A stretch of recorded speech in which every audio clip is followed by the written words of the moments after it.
Bonsoir mes chers amis. Nous sommes le week-end et comme tout le week-end, je fais ma vidéo concernant l'Ukraine. Cette semaine, malheureusement, a toujours été aussi terrible que les autres semaines concernant les attaques russes sur l'Ukraine. Nous avons Soumy, nous avons eu Tchernivtsi, nous avons Kharkiv, Kherson, Odessa ou même un hôpital privé et une maternité, ainsi que un jardin d'enfants ont été touchés par ces génocidaires du Kremlin, ces orques, comme les appellent les Ukrainiens. Il faut savoir également que cette semaine, c'est quelque part aussi un tournant pour les Ukrainiens, dans le sens où Zelensky a très bien compris qu'il ne fallait s'attendre à rien de bon de la part de l'oranger de la Maison-Blanche. Effectivement, celui-ci ne fait rien, ne fait plus rien pour l'Ukraine. Il est empêtré dans sa propre guerre. Il n'a plus légitimité face au génocidaire du Kremlin de lui dire qu'il est en train de bafouer le droit international, parce que tous les deux n'en ont cure de toute manière, et que Poutine en face aide aussi l'Iran dans la guerre qu'a mis en place Trump, cette guerre qui est en train de faire énormément de mal à l'économie internationale et bien évidemment aux Ukrainiens. En parlant d'économie, bien, nous avons aussi les Russes qui se servent des céréales ukrainiennes pour se faire de l'argent.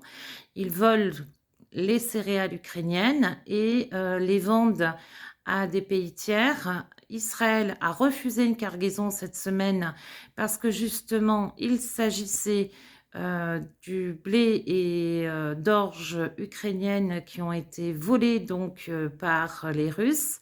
Les Russes qui, sur les territoires occupés, eh bien, se servent des matières premières, se servent des récoltes pour les envoyer également en Russie. Ce n'était pas suffisant de vouloir broyer un peuple, c'est aussi maintenant le voler. C'est voler ses enfants, c'est voler son identité, c'est voler des civils, c'est voler... Voilà, voilà un peu ce que c'est faire la Russie, voler.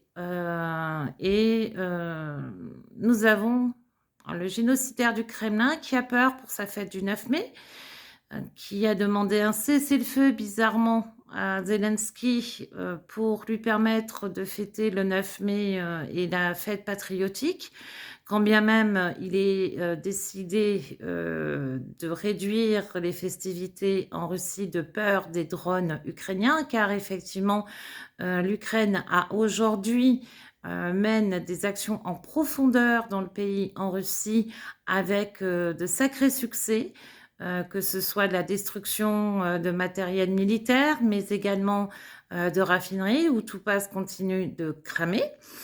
Et enfin, Zelensky a compris qu'il fallait plus s'attendre à grand-chose de la part de Trump, puisque maintenant il se tourne vers la Turquie pour savoir si elle pourrait accepter d'être l'intermédiaire entre la Russie et l'Ukraine pour trouver une solution à la paix. Pourquoi? Tout simplement parce que J.D. Vance a dit qu'il était fier que les États-Unis aient arrêté les approvisionnements à l'Ukraine, déjà et d'une. De deux, Trump ne veut qu'une chose, là, l'oranger de la Maison-Blanche, c'est que l'Ukraine signe l'accord de paix tel qu'il est aujourd'hui et par conséquent cède ses territoires à la Russie.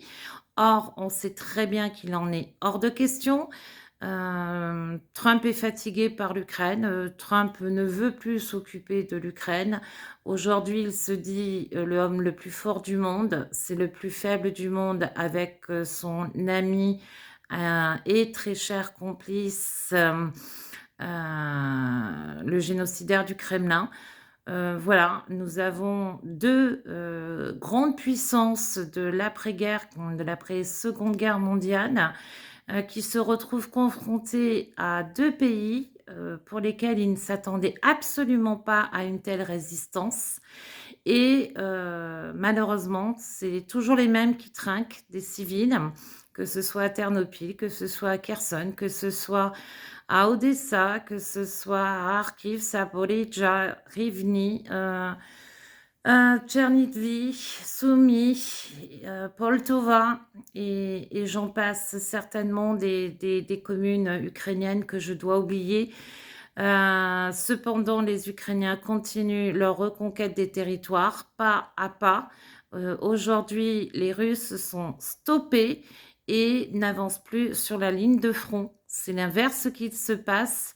Le désir de conquête du Kremlin tourne mal. Cette année, le printemps ne lui a pas apporté ce qu'il souhaitait. Et il faut que nous continuions notre effort pour équiper l'Ukraine. L'Ukraine qui devient la meilleure armée du monde aujourd'hui, la mieux équipée en nouveautés, que ce soit en drones, en robots, en IA et qui a besoin de financement pour développer tout ça, sachant que par ailleurs, tous les drones qui vont être produits en Ukraine, certains vont être réservés pour l'exportation, notamment dans les pays comme l'Allemagne, les Émirats et bien d'autres, la Norvège. Donc, on se rend bien compte quand même que les choses avancent.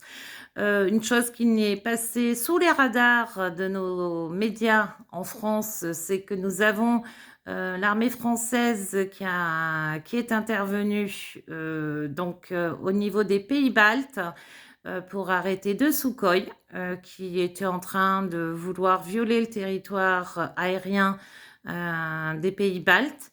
Et bien évidemment, nous continuons à avoir ces navires fantômes qui tournent à travers le monde avec l'espoir de se poser.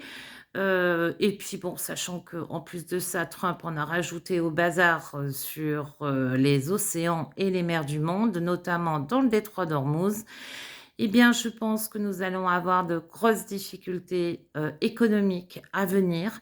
Le temps que Trump et l'agent du Kremlin, donc le génocidaire, arrêtent leur guerre incompréhensible. On n'a jamais apporté la paix dans un pays en faisant la guerre. On n'a jamais apporté un changement de régime dans un pays en faisant la guerre. La preuve en est avec ce qui se passe en Iran.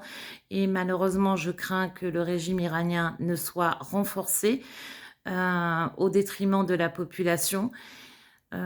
Et concernant l'Ukraine, eh bien, l'Ukraine résiste toujours et encore à aujourd'hui, que ce soit, comme on dit, sur le front et à l'arrière, tout le monde résiste.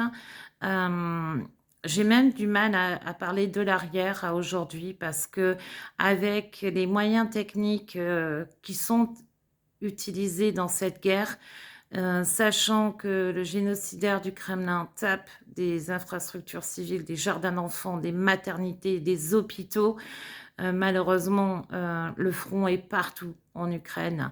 Il y a cette ligne symbolique qui n'est pas loin, qui n'est pas qu'un symbole, qui est aussi la réalité du terrain. Et cette reconquête des territoires est en cours. 1200 kilomètres de frontières où il faut reconquérir pas à pas les territoires. Autant dire que les Ukrainiens ont encore besoin de nous, quand bien même ils font des bonds technologiques et qu'ils deviennent la première puissance militaire au monde à être aguerris pour la guerre. Une pensée donc pour tous ces Ukrainiens qui se battent pour leur liberté, pour l'avenir de leurs enfants. Slava Ukraini, Heroyam Slava, Slava Nazi, Smert Voram, Ukraini Ponaduse.